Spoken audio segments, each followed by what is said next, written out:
Nagsimula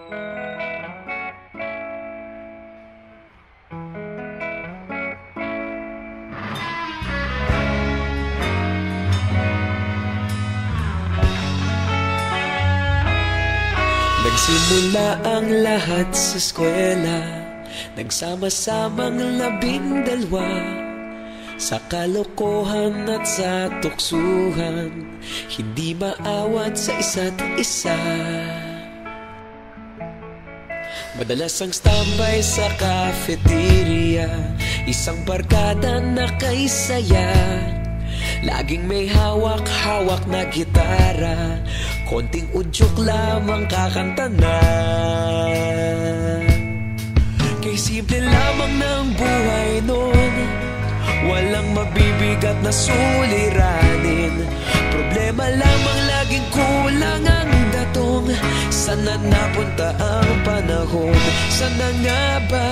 Sana nga ba? Sana napunta ang panahon? Sana nga ba? Sana nga ba?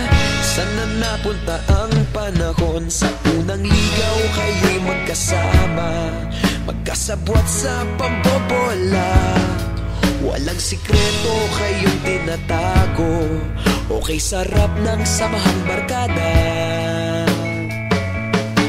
Nagkawatakan na sa kolehiyo, kanya-kanya na ang lakaran. Kahit minsan na lang kung magkita, pagkakaibigay hindi nawala.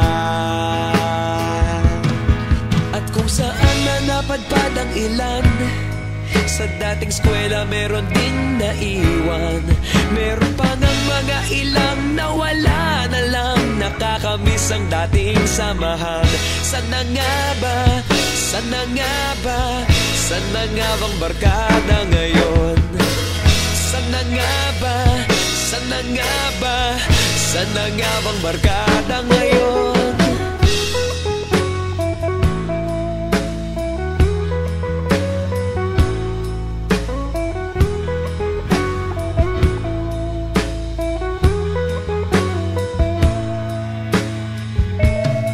Ilang taon din ang nakalipas, wala pa sa aming tatay na nagsusumikap upang yumaman at guminhawang kinabukasan. Paminsan-minsan kami nagkikita, mga naiwan at natira. At gaya nung araw namin sa eskwela, pag magkasama'y nagwawala. Napakahirap malimutan ang saya ng aming samahan. Kahit lumipas ng ilang taon, magkabarkada pa rin ngayon. Magkaibigan, magkaibigan, magkaibigan pa rin ngayon. Magkaibigan, magkaibigan, magkabarkada pa rin.